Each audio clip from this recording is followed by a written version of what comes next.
Okay. All right, so good morning. My name is Karen Etienne. I'm the Global Opinions Editor here at The Washington Post. And I would like to welcome my guests for today. So we have Steve Hilton, who is the host of The Next Revolution with Steve Hilton on Fox News. He's also a former senior advisor to British Prime Minister David Cameron and the author of the forthcoming book, Positive Populism, Revolutionary Ideas to Rebuild Economic Security, Family, and Community in America. And sitting next to him is John Negroponte, currently the vice chairman of McLartley Associates. He's served as the first director of national intelligence under President George W. Bush, and previously as ambassador to Honduras, Iraq, Mexico, the Philippines, and the United Nations.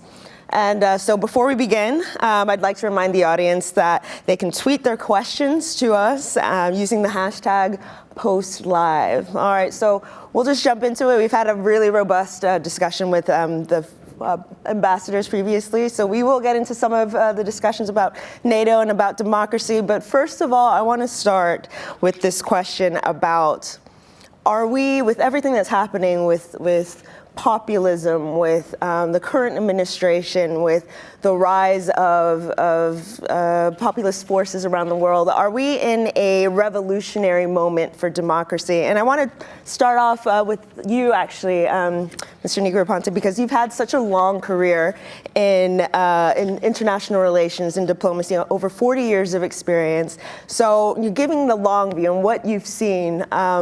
Where are we right now? Are we in a certain revolutionary moment? Okay, well, I'm not the one who's about to publish a book on this. I'm getting to him. I look forward to what Steve has to say about this. But what I would say is, first of all, regarding the state of democracy in the world, if you look back when I started my Foreign Service career, I was an appointee, one of the last appointees into the Foreign Service of the Eisenhower administration. So during that span of time, I think that the march of democracy has been nothing short of impressive. If you look at Latin America, the picture has changed completely. Everything is looking much, much better there. The ambassador of Brazil mentioned that, with the exception of Cuba and Venezuela. The rest of the map is pretty much colored green if you use the color scheme of some of the NGOs that cover these issues.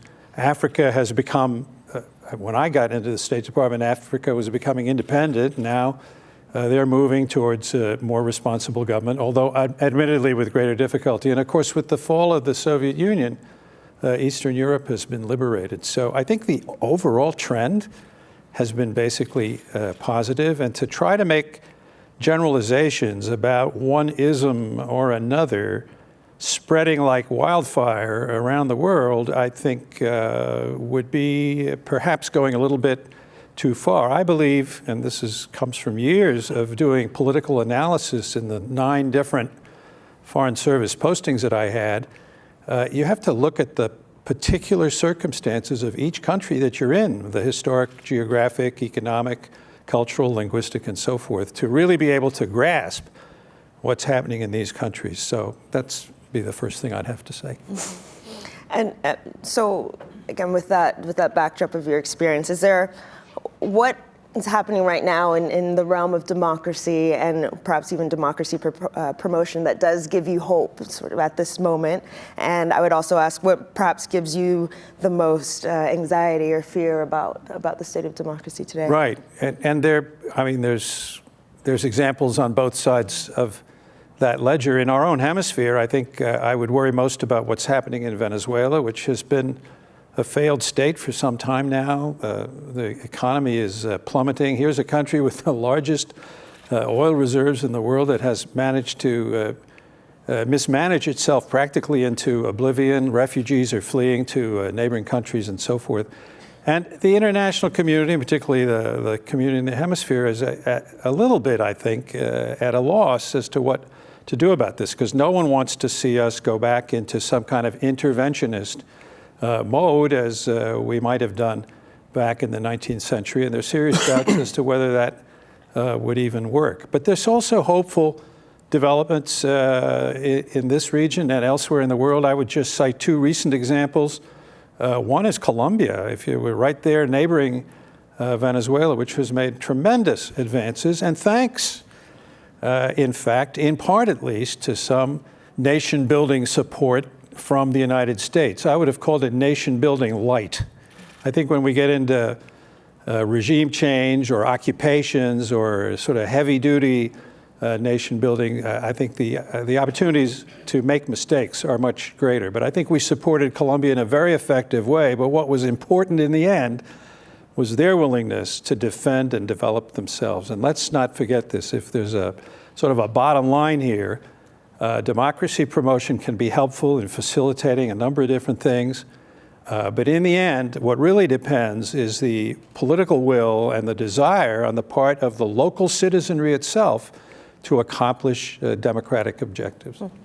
So off of that idea of the local citizens themselves and encouraging them to sort of play greater roles in their democracy, I want to turn to this question of populism. I mean, this word, we hear it so much more now in the last, I would say, 2 years or so. Steve, you've written about this concept of positive populism, and you literally are talking about revolution. Can you explain a little bit more about positive populism? I think the word has it has a negative connotation, and we can go into those reasons why later. But what are we in a revolutionary moment, and what is positive populism in your view, and how could it play a role in this climate and atmosphere we are in globally?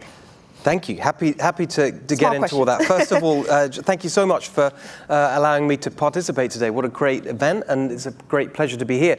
And then one really unexpected pleasure from this morning, looking at the previous session, was to welcome the French ambassador into the fold of populism. I thought he did a great job of explaining the populist sentiment and seemed to agree with it. So that is an unexpected treat. Welcome, ambassador. I think that we can get into World Cup later. Exactly right. Yes, let's not get into that. Yeah. I think that the way I'd put it is this: we have seen an expression of revolutionary sentiment over the past few years, and you've seen that in first of all with Brexit, and then of course the 2016 election here. Not just Donald Trump, remember, but also Bernie Sanders, and then across Europe, in Germany, and Austria, and Italy, more recently in Mexico. So you're seeing this expression of a desire for big change. But I wouldn't say that has translated yet into the actual changes that will deal with the problems that have given rise to that sentiment. And that's why I've tried to set out an agenda for populism that is positive, that actually brings into play the kind of policies actually that the French ambassador was talking about, policies to actually deal with the issues that have caused this. And I think that's how I would describe that. I think that the important point when we bring that conversation back to the theme of today, which is democracy, is to challenge the notion that the status quo represents democracy, and somehow this populist revolutionary challenge, whatever you want to call it, is a threat to democracy. I think for a lot of people, there hasn't been democracy at all. And their experience here in America, in the UK, across the world, is that for the last 40 years or so, it doesn't matter who you voted for in actual elections, you get the same result. And the same result is that the rich got richer, and as the ambassador said, half the country, that's true in America, it's true in the UK, true in a lot of places, got poorer. Actually, the data shows that incomes are not just, we use this word income stagnation. Actually, if you go back and look at the income data here in America, it's actually a fall in real terms. For most workers in America, incomes have fallen. And that fall is not just in the last few years. Actually, the measurement it's since 1972. This is a really big long-term trend that has hurt working people, and they want change. And I think that the characteristics of the regime that has been in place, regardless of whether Democrats have won or Republicans have won, or in the UK, whether it's Conservative or Labour, whoever's been in charge, you've had the same policy agenda, which is positive about globalization, positive about automation in the economy, unlimited immigration, and above all, I think, centralization. I think that's the defining characteristic of the last few decades. You've seen a concentration of power. You've seen centralization take place, both in government, where power's being taken from local elected officials and got further and further away from people, moving to multilateral organizations like the EU and so on, but also in the economy, where you've seen businesses get bigger and bigger, mergers and these giant corporations. And on the government side, what that's left people feeling is that they have this big centralized authoritarian governments that treat citizens with contempt. And on the economic side, people get a sense that you've got these giant corporations that treat their workers with contempt. That's what people have had enough of. What we need now is real structural change in government and in the economy so that we can make this populist revolution really positive for working people. So I want to come to this exact topic because we have Brexit.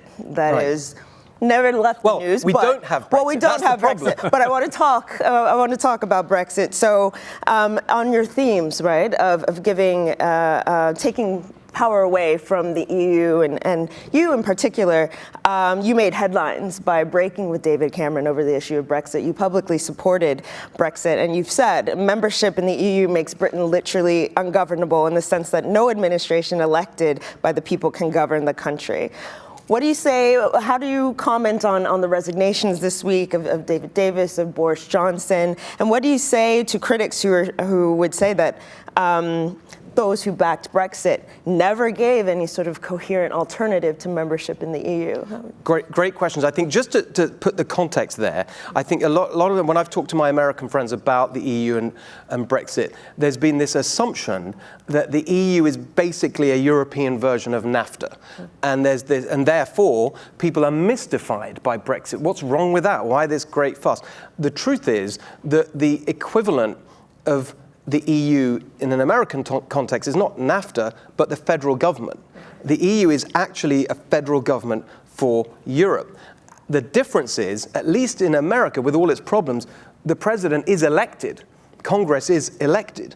The decision-making and policy-making part of the EU, the European Commission, is not elected. And they drive policy in the EU, and the result of that is that, as I experienced working in 10 Downing Street, at the heart of power, trying to implement an agenda that we were elected to do, a manifesto document, it turned out that most of the time, most of the policy work that we did in government, most of the administrative and legislative implementation that we did was implementing EU policy that nobody in the UK voted for, and mostly we disagreed with. That's the reason that I argued that we should leave the EU and had that position for a long time. Now, coming back to where we are today, it's not correct to say that those who argued for Brexit didn't have a positive vision. It's just that what you ended up with was a prime minister who actually opposed Brexit and therefore was in a mindset that Brexit was actually a threat to be handled and managed rather than an opportunity to be seized. And my basic point is that the real truth about Brexit is that what will help Britain succeed in the years ahead, deal with some of those economic and social issues that gave rise to Brexit, is not the deal you reach with the EU. Right. It's actually UK government policy on taxes, on employment, on investing in infrastructure and education and skills. Those things should be within the control of the UK government. That's what really matters. And they've been so bogged down in this bureaucratic negotiation with the EU, they haven't focused on doing something positive about the British economy. I'd like to get, John, your thoughts about the Brexit situation. Small question. I'm married to an English lady who devoted considerable effort to keeping Britain in Europe back in 1974 and working on the referendum and so forth. And I've always felt that the European Union was a positive thing. I think you very eloquently described some of the problems that people have. I'm not sure that getting out of the EU is what's going to solve the problem. And I also ask you, you mentioned Britain afterwards, dealing with these problems on its own. I would ask you, will Britain remain Britain? So I think there's an added element of risk involved there. But ultimately, Britain and the Europeans are going to have to decide this. And I'm not saying America doesn't have any dog in this fight, because I think we've been very comfortable working with the EU as an institution over the years, and I recall, and Mr. Obama perhaps mistakenly, by speaking out publicly before the referendum, may have actually contributed to the Brexit vote. He may have helped make that a reality, which was the opposite of his intention, of course. So I think we're better off just waiting to see what happens. What do you think Theresa May should do now?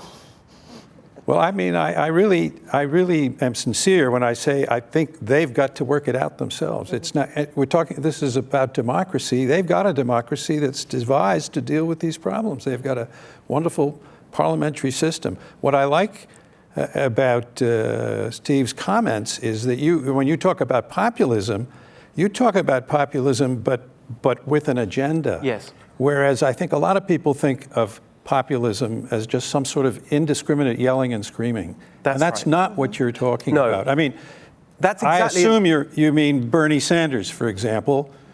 Do you consider him a populist? I do, yeah. and I happen to agree with some of the items on his policy surprisingly, list. For a Republican, I happen to agree with a lot of the stuff he says too, particularly on domestic policy. Yeah, I think that's exactly this. You touched on the fact that populism is seen as negative. I would absolutely agree with that. That's actually why I somewhat provocatively chose to call my book Positive Populism, because I know that's not what people think.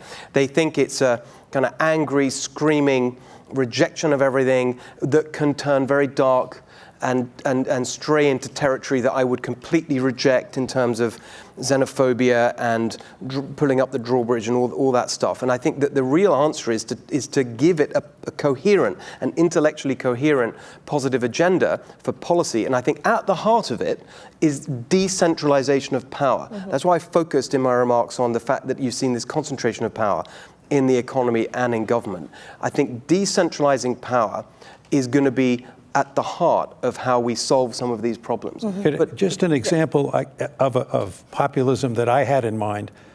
The father of French populism was Pierre Puget. I went to university in Paris at the time that he was holding forth. But he was focused on only one issue, the question of taxes, if I remember correctly. Yes. And I think you're talking about something much broader than that. Definitely. I mean, one thing I really want to add into the mix, if I may, is the impact of these changes, this centralization of power. We talk a lot about the economy. In the previous session, again, I don't want to repeat that in terms of jobs and incomes and so on. There's a really, and also in government, in terms of people more aware of issues of corruption and big business and donors and lobbying and all of that. Very important. There's another piece, which is the social piece, the piece relating to society. Yes. I think one of the things that has been the consequence of this centralization of power over the years has been the ripping apart of our social fabric, specifically in terms of those core building blocks of a strong society, family and community. That aspect, I think, is a really important part of it. And so, for me, a positive populist agenda has to have answers to the problems of family breakdown, the problems of community disempowerment. And you'll see in the book, I don't want to be too much of a tease, but when it's published in September, I've got very specific ideas about how to rebuild. That's why the subtitle says Rebuilding Economic Security, Family and Community in America. That aspect of populism that relates to our society and strengthening that, I think, is really important. So Trump is going to be in the UK this week, and he'll be met with protests and apparently a large balloon. Yes. What do you make of that? And I also have this question, and we spoke about this, John, about the U.S. as a democracy promoter. Under this administration, are we a populism exporter in this day and age? Should we consider ourselves that? And I'm just curious about those two questions. Well, I mean, if you're asking, for example, does the example of President Trump sort of have some effect on the way other leaders believe? I'm not entirely certain that is the case, because as I said earlier, I think each country is driven by its own, mostly by its own internal political dynamic. As far as his trip to, if I could just broaden the question a bit, as far as his trip to England and to Europe is concerned, I think what we're all hoping for is that despite some of the rhetoric in the run-up to these events, that he reaffirms our commitment to Article 5 of the NATO alliance, and which provides that an attack on one is an attack on all. And I do think, to look back at the conversation that just took place with the ambassadors, that we are committed to the defense of Western Europe, and we've done a lot to bolster defenses there, deploying people to the Baltic states, giving lethal aid to the country of Ukraine, so on and so forth. And I think it would be a pity if NATO started to erode in some kind of a way. And so at least I want to believe that the outcome will be sufficiently positive that NATO isn't in some way threatened by these developments. And Steve, what would you hope for out of Trump's visit to the UK? What I would hope for around Trump's visit to the UK is that England win the World Cup. Yeah, okay. I only say that because whatever else happens, you can be sure that if England beat Croatia today, no one will care really about Trump or May or Brexit or whatever. It's all about the World Cup final. That's absolutely true. But to be serious, I think that the really important point actually is something that was highlighted, but you asked about Boris Johnson's resignation and so on. One of the fundamental reasons that he resigned is that the deal on Brexit that Theresa May finally published, as it were, internally to her own government and asked her cabinet to sign up to last Friday, that deal specifically prevents the UK from signing, in the president's words, a big, beautiful trade deal with the US. There's nothing that could be more helpful to the British government than a really warm relationship with the president, and the president actually putting to the opposite of what President Obama said, not at the back of the line, but at the front of the line in terms of trade deals. That's what President Trump has promised. He's kind of a fan of Brexit. He wants to help. But they've now actually put forward a plan that stops them doing that because the rules would mean that they can't negotiate trade deals. And that, to me, is an example of why, frankly, Boris and the other ministers who resigned were right to resign. Because this is, he used the phrase semi-Brexit. It's worse than that. This is not really Brexit at all. Do you think Brexit will still happen?